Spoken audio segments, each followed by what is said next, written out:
నేను స్వప్న. ఇక వివరాలకి వెళితే, ట్రాఫిక్ రూల్స్ పాటించని వాహనదారులపై సంతోష్ నగర్ ట్రాఫిక్ పోలీసులు స్పెషల్ డ్రైవ్ నిర్వహించారు. ఉదయం నుండి మధ్యాహ్నం వరకు ఎస్ఐలు వెంకటప్ప, కార్తిక్, ఏఎస్ఐ శ్రీశైలం ఆధ్వర్యంలో మిధాని డిపో సమీపంలోని ఓవైసీ జంక్షన్ వద్ద స్పెషల్ డ్రైవ్ చేపట్టి వాహనాలను తనిఖీ చేశారు. వాహనాల పత్రాలను పరిశీలించారు.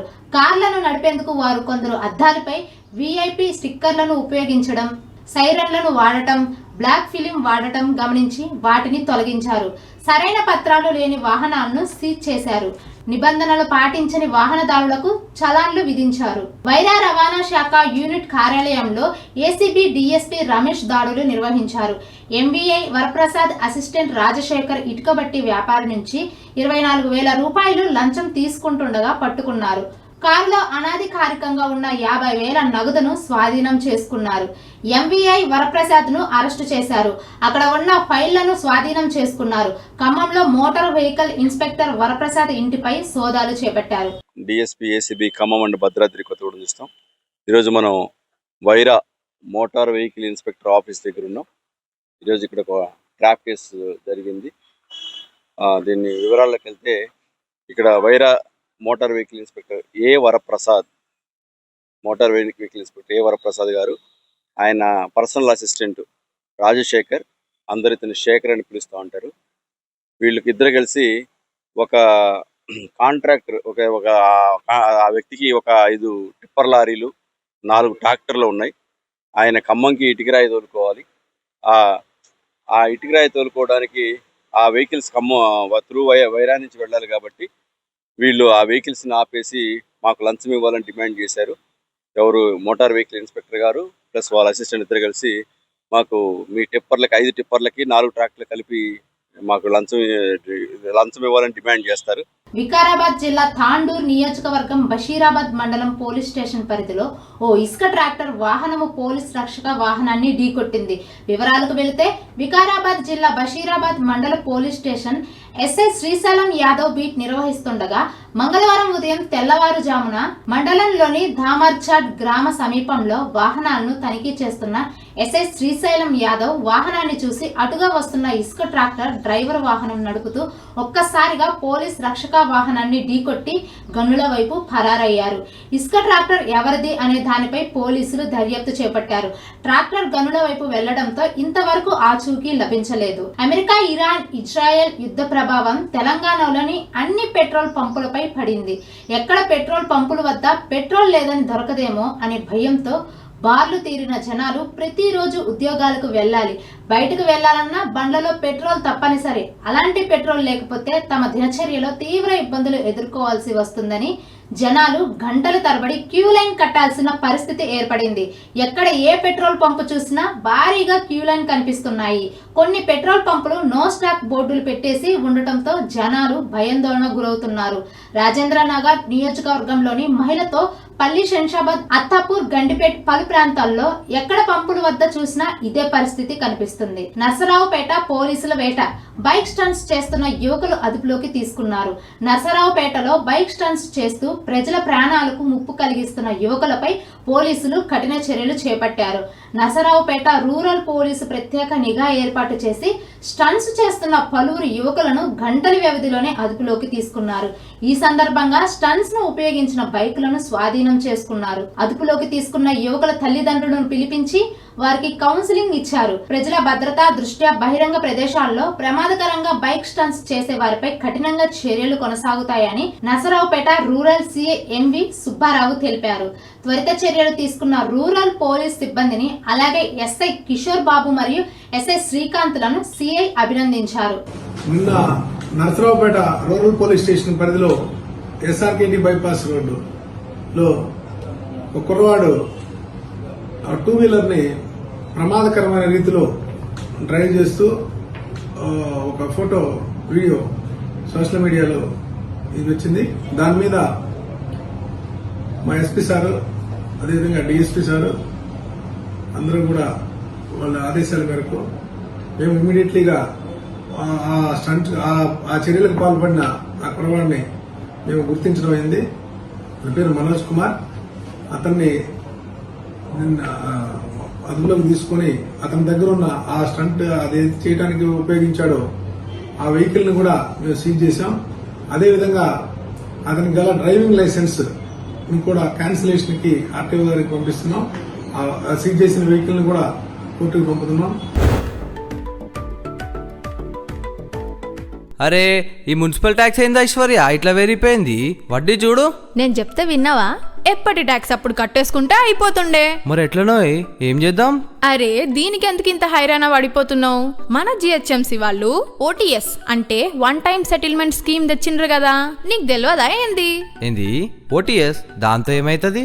గదే నీకు తెలియదు. మనం కట్టాల్సిన 100% అసలు పన్ను కడితే చాలు, వడ్డీలో 90% మాఫీ.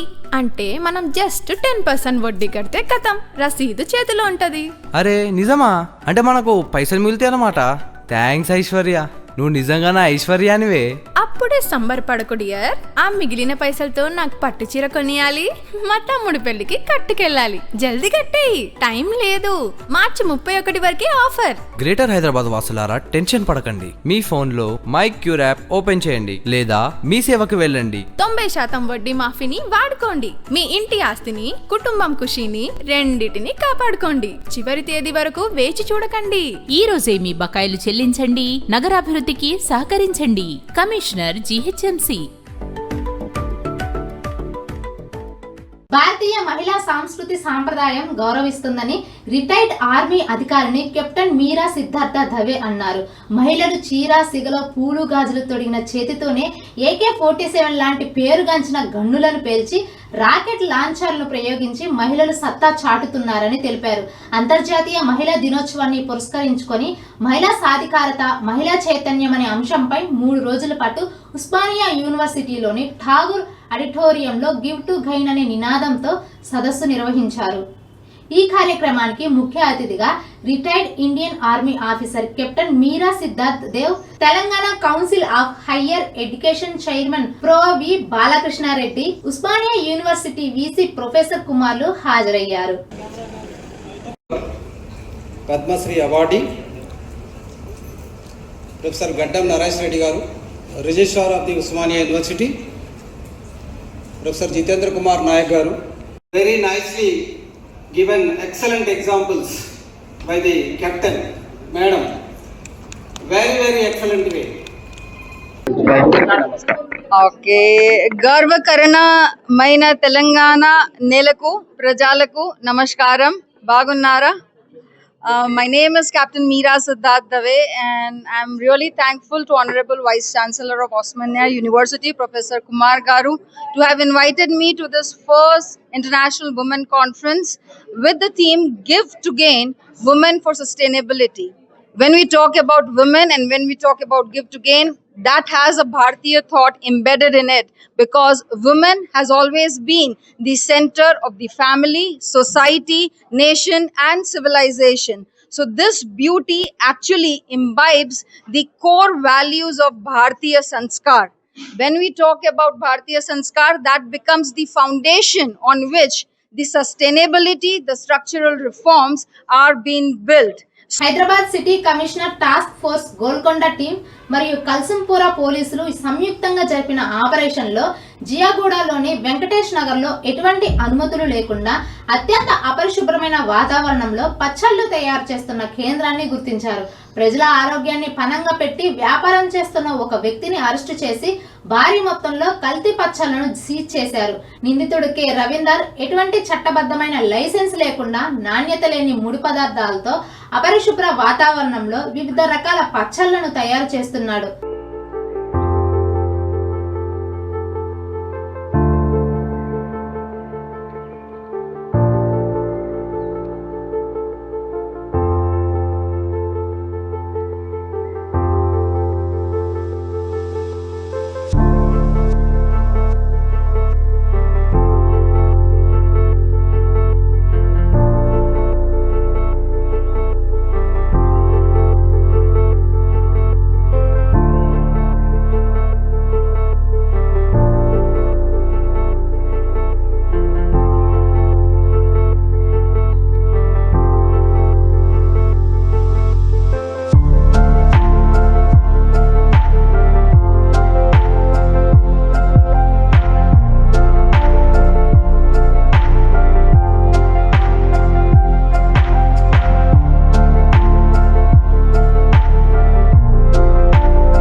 చాటుకున్న సిఐ తూర్పుగోదావరి జిల్లా దేవరపల్లి మండలం గౌరీపట్నం ప్రసిద్ధ మేరీ మాతా ఉత్సవాల్లో భాగంగా ఒక దివ్యాంగురాలు దర్శనం కోసం వస్తూ అవస్థ పడుతున్న సమయంలో అది గమనించిన కొవ్వూరు సిఐ విశ్వం అటువైపుగా వెళ్తున్న ద్విచక్ర వాహనాన్ని ఆపి బైక్ పై ఆమెను ఎక్కించి దేవాలయం దగ్గర దింపమని పంపించి మానవత్వం చాటుకున్న సిఐ విశ్వం.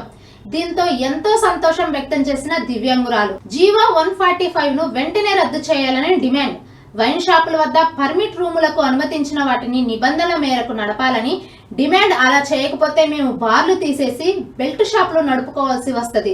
ప్రభుత్వానికి ఎన్నిసార్లు విన్నవించినా తమను పట్టించుకోవట్లేదని, అందుకే అసెంబ్లీ జరుగుతున్న వేళ తమ సమస్యలు తెలవాలని అబ్కారీ భవన్ వద్ద నిరసన. సమస్యలు పరిష్కరించే వరకు శాంతియుతంగా స్టేట్ ఆఫీసులో మౌన దీక్షకు కూర్చుంటాము. ఈరోజు తెలంగాణ స్టేట్ బార్ అసోసియేషన్ తరఫున నేను ప్రెసిడెంట్గా కమిషనర్ ఆఫీస్ ముందు ధర్నా చేయడం జరిగింది. ముఖ్యంగా ధర్నా చేయడం కారణం ఏంటంటే కరోనా కారణం మా బార్లు ఏదైతే నష్టాలు ఉన్నాయి అప్పటి నుండి కూడా గత ప్రభుత్వంలో మాకు వాళ్ళు సహాయ సహకారాలు అందించడం కొద్దిగా ఆక్సిజన్తో ఉన్నట్టు ఉండే, కొద్దిగా పర్వాలేకుండే. ఈ ప్రభుత్వం వచ్చినాక 2.5 సంవత్సరాలు అయింది. మనకున్న సమస్యలు బార్లు ఎందుకు నష్టపోతున్నాయి, దేనివల్ల నష్టపోతున్నాయని మరి ఎక్సైజ్ మినిస్టర్ గారికి మరి కమిషనర్లకు కూడా ఎన్నోసార్లు రిప్రజెంటేషన్ ఇచ్చినప్పుడు కూడా మరి మినిస్టర్ గారు దగ్గరికి వెళ్తే ఈ రూల్స్ ఉంది కదా కమిషనర్ని అడగమంటారు. కమిషనర్ గారు ఏంటంటే ప్రభుత్వం నిర్ణయించుకోవాలి, ప్రభుత్వం దృష్టిలో పెడితేనే వాళ్ళు చేసి చెప్తేనే మేము చేస్తామని వీళ్ళు. మరి గతంలో కూడా 1 నెల 2 నెలల కింద మినిస్టర్ దగ్గర ధర్నా చేసినాం. ఆ ధర్నాలో మినిస్టర్ గారు హామీ ఇచ్చారు, ప్రిన్సిపల్ సెక్రటరీ గారిని కమిషనర్ గారిని అసోసియేషన్ మనం అందరం కలిసి కూర్చొని దీని మీద చర్చిస్తామన్నారు. మరి ఇప్పటివరకు ఎలాంటి చర్చ లేదు. ఫస్ట్ ఆఫ్ ఆల్ ఏంటంటే బార్లు నష్టం అంటే ఈ వైన్ షాప్లో పర్మిట్ రూమ్ వల్ల ఏంటంటే ఈ యొక్క దాని రూల్ ఉంది, 24, 25, 26 జీవో ఉంది. దానికి గాను 100 స్క్వేర్ మీటర్ ఉంది. 100 స్క్వేర్ మీటర్లు ఏముండాలి, తినుబండారాలు ఉండకూడదు, బెంచీలు కుర్చీలు వేసి కూర్చోబెట్టకూడదు. మరి ఆ రూల్ ఉన్నప్పుడు మరి ఈ యొక్క 500 స్క్వేర్ మీటరు ఉన్నదాన్ని ఈరోజు 1000, 1500, 2000, 3000 వరకు వచ్చింది. మా బార్లకు ఇబ్బందికరంగా ఎదురవుతుంది. దీనివల్ల బాగా నష్టపోవాల్సి వస్తుంది. బార్లు ఉన్న దగ్గర ఈ యొక్క బెల్ట్ షాపులు, బార్ల చుట్టుపక్కల మరి మేము ఎప్పటి నుండో గతం నుండి కూడా చెప్తున్నాం, అన్ని జిల్లాలలో 10 గంటల వరకు వైన్ షాప్ టైమింగ్ ఉంది. హైదరాబాద్కు వచ్చే వరకు 11 గంటల వరకు పెట్టిరు సార్. ఆ టైమింగ్ కూడా హైదరాబాద్లో కూడా చేయండి. గతంలో ఉండి మధ్యలో వచ్చింది కాబట్టి దాన్ని చేంజ్ చేయండి. కొత్త జీవోలో కొత్త పాలసీ మొన్న అక్టోబర్ వైన్ షాప్ టెండర్లు వచ్చినప్పుడు చెప్పాం 25, 26. మరి ఆ రోజు జీవోలో చేయమని చెప్తే ఇప్పటి వరకు అది రద్దు చేయలేదు. నగరంలోని కాఫీ కల్చర్, కాఫీ బవర్స్ గురించి ప్రత్యేకంగా చెప్పనవసరం లేదు. అన్ని రకాల గ్లోబల్ బ్రాండ్స్ సైతం నగరంలో సందడి చేస్తున్నాయి. అయితే ఈ క్రమంలో చిక్మంగళూరు నుండి నాగాలాండ్ వరకు 6 భారతీయ కాఫీ ప్రాంతాల గింజల సమ్మేళనంతో వినూత్నంగా హర్మెండ్ ఇండియన్ తత్వంతో రూపొందిన కాఫీ బిస్ట్రో బంజారా హిల్స్ లో ప్రారంభమైంది. నగరం కాఫీ ప్రేమికుల కోసం భారతీయ కాఫీ సంస్కృతి, పాఠశాస్త్ర నైపుణ్యపు ఆతిథ్యాన్ని ఒకే వేదికపై అందిస్తుంది. సరికొత్త భాగీని ట్రెండ్ తో ఎస్ప్రెస్సో నుంచి ఫిల్టర్ కాఫీ వరకు ప్రత్యేక అనుభూతిని అందించడమే తమ ప్రత్యేకత అని ఓహ్రీన్ గ్రూప్ అధినేత అమర్ ఓహ్రీ తెలిపారు. Namaste everyone. My name is Rodney. I'm the general manager at Cafe Bistro. Cafe is all about the coffees.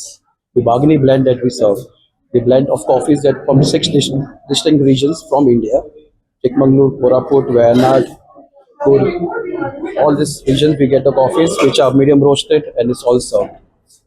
That's the heart of caffeine. Along with the coffees, we blend it with the food, the pizzas, the small bites, the desserts, which all complements the coffees together. That's the main heart of caffeine. Thank you. Hello, my name is Vikrant Gujral. I've been hired here as a business head for Caffeine Bistro and to take this brand everywhere in the country as well as globally. We are proud of what we serve here. We start from our Bagani blend coffee as well as our freshly baked breads and croissants, which are going to be popular in the city as well. Then comes our scrumptious food. We have all varieties of food, all kinds, with an Indian touch, hearty feeling. We have starters, pastas, salads, sandwiches, soups, and lovely, lovely desserts as well. Next, we want to talk about our freshly baked. We have a live French bakery within our bistro now that we want to spread out in the city. We have croissants, different kinds of breads, different types of croissants, varieties of croissant that we want to be known for in the city. Thank you so much. ఇవి ఇవాల్టి వార్తలు. మరికొన్ని వార్తల కోసం చూస్తూనే ఉండండి ester news, మన కోసం మన ఛానల్.